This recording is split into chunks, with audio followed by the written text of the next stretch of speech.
Hello guys, this is Modest Major here, bringing you some commentary over some Halo 5 Guardians footage. It is once again on the map Truth. Unfortunately, I don't have the most varied recording to give to you guys, and I don't have too many ridiculously strong gameplays, and the reason for that being is that I didn't actually record my entire playthrough of Halo 5 Guardians Beta.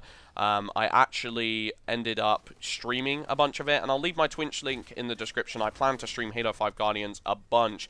The only downside to that is that there's no theater mode in the game right now, so I can't record gameplay and stream gameplay at the same time. It's pretty frustrating, and I would upload Twitch VODs to the channel, but the problem with that is that my connection sucks, and the VOD quality would be absolutely outrageous, especially when paired with YouTube's processing and handling, where it compresses videos down to potato quality. That would be exacerbated even more so by the fact that my connection sucks and my quality is awful.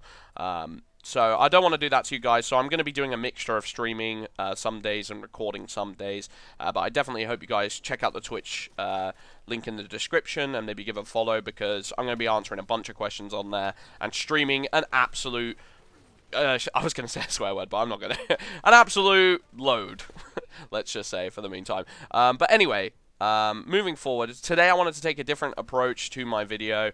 Instead of being overwhelmingly positive like I was in my first video, you know, I kind of wanted to offer a change of pace to the way in which some people have reacted to Halo 5. They've kind of been more toxic, like I said, or some people have just shone a more negative light on the game.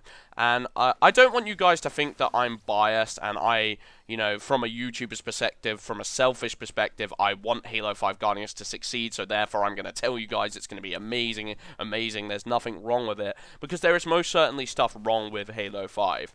The way I look at it, you know, I do genuinely think there's some people who have taken the opposite role in approaching Halo 5 Guardians, in being toxically positive.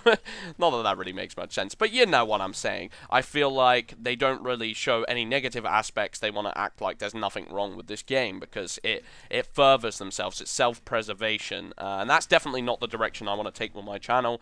I think the way in which we can make Halo 5 Guardians the best possibly is constructively breaking down the game to its core elements and saying what works and what doesn't work. My problem with the community sometimes is that it's a little bit too much of column A, or it's a little bit too much of column B. It's let's trash on this game and break down every single individual aspect and call it terrible, or vice versa. Let's you know, prop this game up and say it's the greatest gift to mankind, when there are still changes that can be made. This is a beta, and we could really do some cool stuff with this game. And one of the first things I want to tackle is the thruster packs. I think the thruster packs is probably the most severe issue I've faced as of yet, in terms of something I'd really like to see changed and would really make a positive impact on the game. Now, to be honest with you, Halo 4's thruster packs didn't really irritate me so much. I agree with the mentality of perhaps it should be more of an active armor ability where you still retain the ability to shoot, but I actually quite like the idea of you know, being able to mix up your movement and mix up your approaches with a tiny thruster, a tiny little jet boost. I kind of like that. At the same time, the way in which it's done in Halo 5 is obnoxious. It's pretty darn excessive. For example, you can spawn in top red base or top blue base, and you can thrust a pack over to top middle, and that pretty much breaks a power position. Power positions become less and less viable by the second, the more and more you explore the map, and it's not necessarily like doing this thruster and then tying it in with a clamber. It's not like there's a tight window for that. This is something that is very easily achievable. You can actually thrust to top middle without even using a clamber. You just kind of land on the top platform and go and pick up sword, and it's just not the way of doing it, in my opinion. And there's just plenty of times I've been experimenting with the thruster pack and realized just how kind of ridiculous it is. You know, whenever I see something and I think, am I going to be able to make that jump? There's a pretty surefire chance that I am going to be able to make that jump. And you kind of want that skill curve of having to get used to it, having to understand your limits and understand the bounds of the gameplay, and using it more in an aggressive format. You know, thruster pack can be used to defensively and to escape kind of situations, far more so than Halo 4. It's not even comparable. And I'd like to see it maybe reduced a little bit, and perhaps do something like they did with Sprint, you know, punish it. They keep talking about how they added in Sprint to, you know, give more of a sense of realism and immersion and excitement and stuff like that. But the way I see it, you know, Thruster Pack tying it to shields, I think that would be a really cool idea for having everything, like, feeling that bit more immersive when you're, like, completely locked into your Spartan. You feel like you have your own constraints and your own positives of being a Super Spartan. It's like, I still have to maintain this, whereas when you get the Thruster Pack, you just feel like a superhero, you know what I mean? Like, and I know Spartans are meant to be supreme and powerful and stuff, but it does get to a point where it's kind of excessive. So that's my main problem. The next problem I want to go into is aesthetics. Now, for me, 343, in some areas they do, in terms of like map design and how the maps look. I really like the look of some maps, in Halo 4 especially. Like Halo 4 had Haven, which is, in my opinion, I love the chrome aesthetic, and they've definitely nailed like the futuristic vibe of the game. But at the same time, the weapons, not so sure, little bit iffy on, to be honest with you. Using the DMR Smart Scope, now I'm not a hater of the Smart Scope, I don't think it really makes that much difference to the gameplay, but what it does do is it kind of like tunnel visions your view.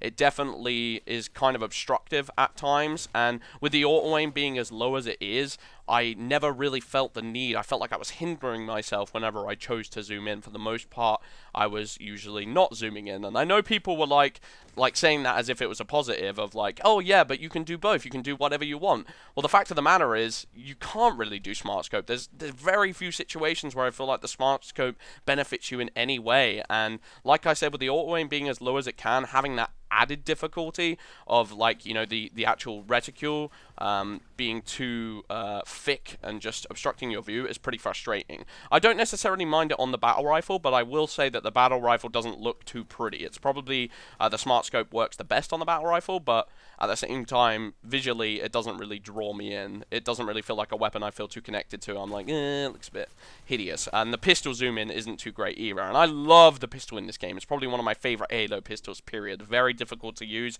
but can pack a hell of a punch if used correctly, which I really, really enjoy. And then the sniper rifle, you know, I feel like they nailed the formula of the sniper in H2A. In H2A, I absolutely love the sound design on it. I love that it just sounds like a cannon, and it sounds like a force to be reckoned with when you pick it up. I'm on the edge of my seat when I'm watching streams with pros using that sniper rifle in the correct way. It's just so exciting and exhilarating. And I don't feel the same way with Halo 5. Halo 5, the sound can sound a little bit tinny at times, and I feel like the look of it has just been completely nerfed. You know, there's no excitement in it whatsoever. They've even gotten rid of, like, you know, even in Halo 4 they had this like blue kind of like visor where you could see how you look into it. Whereas Halo 5, it's just like this black sniper, which is a little bit too large and kind of you know, imposes itself too much on the screen, which I don't necessarily like. The feel of the weapon, I could definitely see myself getting used to, but I just wish the sound design and other aspects were a little bit better. But I think I'm going to finish up the video because I've kind of rambled a bit here. If you guys have anything else you want me to cover in a future video, let me know. But the beta comes out on the 29th. I hope you guys are hyped. I'm insanely hyped to give this game more of a chance. I've been Modest Major. Thanks for watching. Peace.